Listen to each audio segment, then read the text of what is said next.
There's always this question of who get the credit.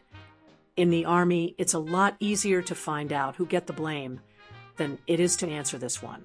Now, Controller Saffron Walden was a successful collective effort of literally thousands of people.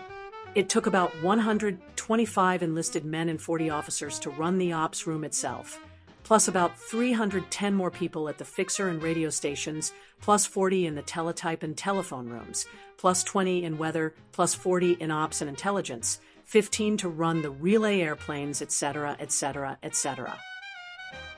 By the time you add in all the cooks and KPs and clerks and repairmen, and all the rest who were around just to keep control going, and all the people working on research and development of better radio and radar, you begin to get into quite a sizable crowd already.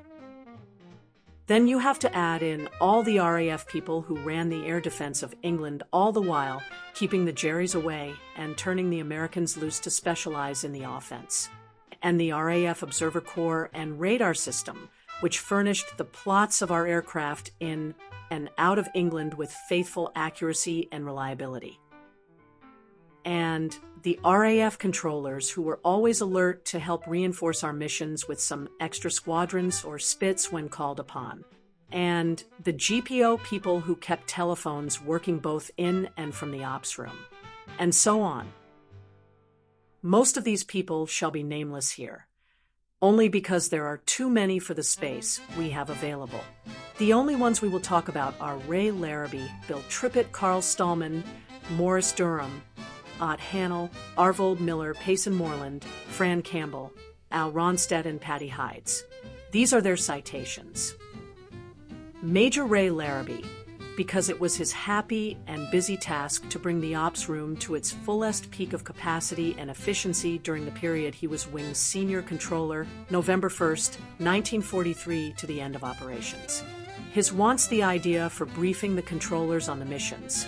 His design for the ops room arrangement, which enabled the whole of 8th Air Force Control to be handled so well in a single room 41 by 34 feet. His the development of the mission progress blackboard. Larrabee had such a thorough knowledge of the facilities at his disposal that he was able to rule control like a king emperor. The top dais, just under the ceiling with its complex and colorful array of phones and keyboards, was just the right place for him. Master of all he surveyed.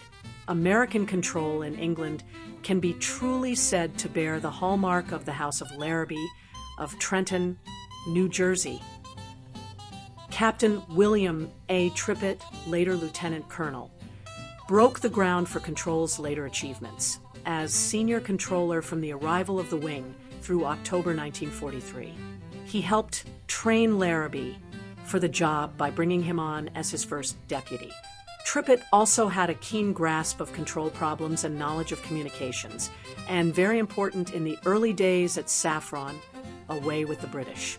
He got on famously with the RAF control types at Debden Sector, and at the 11 and 12 group centers with which Saffron had to deal. It can definitely be said that 65th Wing Control got off to the right start in England under the Trippett influence. Lieutenant Colonel C.O. Stallman was the wing signal officer during the whole time in England, and he planned and arranged most of the ever-changing communications layouts, always working to support and further the work of the control section. He was the liaison officer with the GPO and had a hand in just about all the progressive improvements in radio and telephone that followed one another through the 2 years. He put his long background in control communications work to very good use, and deserves much credit for his contributions. Major Morris Durham, later Lieutenant Colonel, brought the 52nd Fighter Control Squadron to England and commanded it during most of its big development, until September 1944. He handled well the difficult task of administering a unit more than twice its intended size, and kept the outlying fixer and radio station up to snuff without neglecting the efficient management of the ops room crews of plotters and tellers. Major Otto Hannell turned from controlling to take over the squadron from Major Durham, and commanded during the period of consolidation of control and to the close of operations. Captain Arvold Miller, a veteran of the Flying Tigers in China, did a good share of the difficult and unsung work of ops room communications, and he gets mentioned because he made himself such an expert in his field that it was practically a painless operation for the control staff to get what it needed quickly.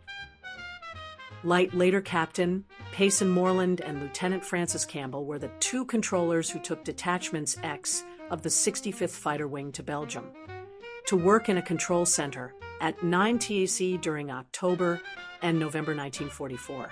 It was their determination and savvy that enabled them to move into a difficult and unprecedented situation and become of real help to both the 8th Air Force and to the Tactical Air Command.